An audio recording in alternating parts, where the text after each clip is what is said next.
So here's just a really quick introduction to Affinity Paste. I'm just going to go over a couple of things like the install location, some of the preferences that need to be set, and just the basics of it. It's really simple, really. So the first thing is we need to install the script. So what you do is you just download the zip file, unzip it, and then pop it into the location I'm going to show you now. So you need to navigate to this path. Okay, so your user path, follow this. You go into scripts, comp, and then you can see here when you're inside this location, so within the zip there's the Affinity folder, and then you've got the script file as well, so that goes there, and then you can see how it's laid out here at this level. Okay, once it's in this location here, you've also got the readme as well, so if you want to find all the paths or any extra information, check the readme file. Okay, so once you've got that installed, you might need to just restart Fusion. Then when you load it up again, you go to scripts, where you've got Affinity Paste here. I've already loaded it up here, so we've got it here.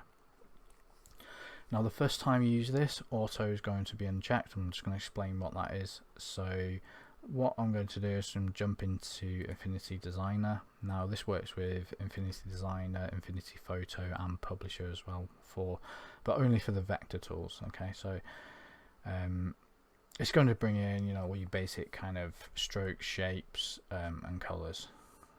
So what we need to do is we go into Edit, Preferences, then go into General, then go into, so you just need to check this box that says copy items as SVG.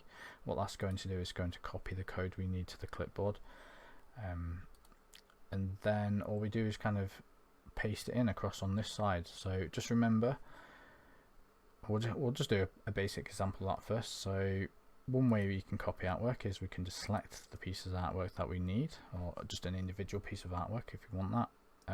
Let's copy that, so Control and C, come in here, first time uncheck this box, click this pastes it in. Now what we want to do is we need to navigate to this location. If you check the readme file, the path to this is in there, so just click this, you can see that there, and we just need to click this file and then pull that in.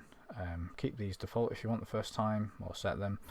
Click OK. Okay, you can see it's now pulled that artwork in, and it's pulled it in a, like, it's kind of created the boundaries to the boundaries of the artboard selection, or the piece of artwork that we've selected. Okay, now what if you want the artwork to be relative to the artboard? So we can do that in a different way.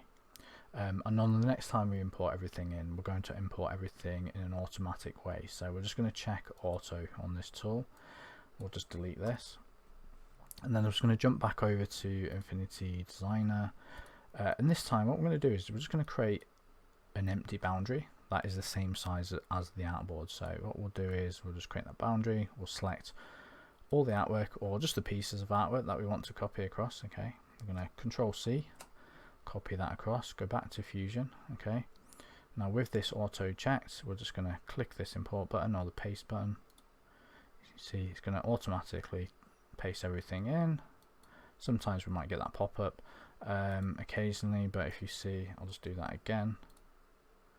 You see it's going to paste everything in instantly. Okay, so then if we drag this in here, you can see we've got all our artwork in here relative to the correct size and relative to the boundaries of the artboard. All we need to do is just right click on here, go to ungroup, and then we've got access to all these paths in here.